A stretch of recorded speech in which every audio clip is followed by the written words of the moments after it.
Ito yung time na nasiraan kami ng intake valve sa aming main engine. Nagbingkong ito mga boss, tumama sa ating piston ng barbula na siyang naging dahilan ng pagkaroon ng unusual sound or pagnacking ng ating cylinder head number 2. Ang naging root cause pala nito ay basag ang ating valve guide. Matigas itong i-close ng ating spring. Naresolba na pala ang problema na to. Napalitan na ng bagong spare ang accessories ng ating cylinder head. Kaya sa video na to mga boss ay ipapakita ko sa inyo kung paano ako mag-request ng mga spare na kakailanganin i-on board sa ating barko. Most especially mga boss, spare sa main engine at generator. Pero bago ang lahat, sa hindi pa nakakilala sa akin, ako pala si Boss Jerome, isang dating mekaniko ng sasakyan na ngayon mekaniko na ng barko. Marami akong pangarap sa buhay kaya patuloy akong nagpupursige. Buna lang, kaya kung gusto mo akong tulungan, pakishare naman ang video ko. Ito yung mga libro na kailanganin ko sa pag-request ng PISA. Ito yung parts catalog niya. May drawing po dito at part number. Ito naman po yung instruction manual at installation manual niya. At ito naman po ang ating operation and maintenance manual. Dito po nakalagay ang mga measuring parameters ng ating makina. At ang series model na rin ng engine na to.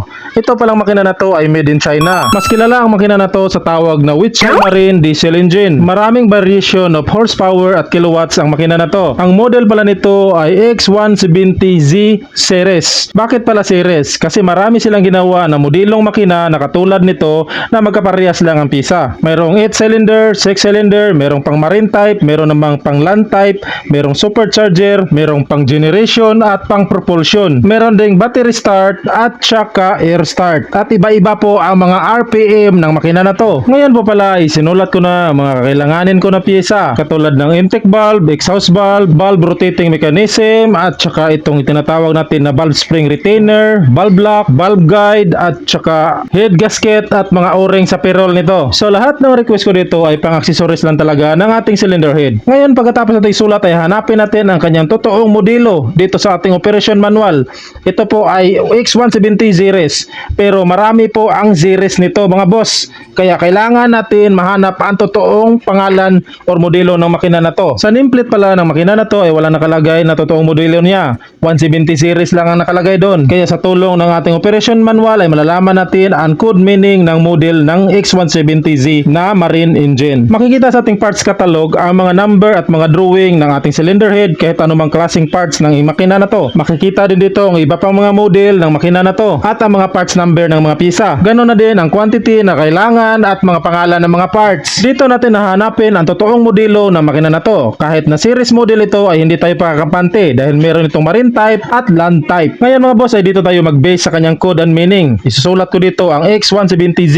Ito yung ating basihan na makina. Ngayon ang unang X nito mga boss, ang meaning pala nito ay sa kanyang code for updating. So kung mag-update ang makina na to ay meron siyang unang X. So ang sunod na X mga boss ay number of cylinders. So meron tayong 6 cylinders sa makina na to. Kaya isusulat ko dito number 6. Ang sunod naman ay meron siyang 170. Ang 170 pala ay ang measurement ng kanyang bore. Kaya automatic isusulat ko dito ang 170. Ang susunod ay meron dalawang X. Ito yung code of use ng makina na to. Meron itong Z. Ang ibig sabihin ng Z ay Land Supercharger Diesel Engine. Ang ibig sabihin naman ng GC ay Marine Supercharged Diesel Engine. At meron naman itong ZD na ibig sabihin ay Dynamo Diesel Engine. So dito tayo sa Marine Supercharged Engine. Kaya isulat ko dito ang GC. So ngayon dito naman tayo sunod itong dash then X. Ito naman po ay para sa kanyang RPM. Meron itong code na 0 para sa 1000 RPM. Meron itong 1 para sa 1200 RPM. Meron itong 2 para sa 1500 RPM. At meron naman itong 3 para sa 1350 RPM. So ang makina na yon ay merong 1350 RPM. Kaya sulat ko dito ang number 3. So ang panghuling X para sa makina na to, ito naman po ay para sa kanyang battery start or air start. Meron itong 1, 3 or 5 by air start. At meron naman itong 0, 2, or 4 by electric motor start. So ngayon ang panghuling number na isulat natin ay pwedeng 0, 2, or 4. Kaya isulat natin dito ang dash 0, 2, or 4. So pwede nating pagpipilian to dito mga boss no. Kasi ang makina na to ay battery start po. Ngayon ay kompleto recados na. Ito yung modelo ng makina na hinahanap natin mga boss. Kaya ngayon ay pupunta na tayo dito sa ating parts catalog. Ang una natin gagawin ay hanapin natin ang drawing ng ating cylinder head. Pero nakalagay dito mga boss ay crankshaft assembly. hindi cylinder head assembly. So makikita dito ang mga sample drawing at ang mga number ng ating mga drawing mga boss. Ito mga number na to ang hanapin natin dito sa kanyang part number dito naman sa ating katalog. Hindi ka malilito dito mga boss dahil lahat ng pisa dito ay mayroong sariling part number. At ang mga number na yon ay dito na natin hanapin sa kanyang posisyon. Yan.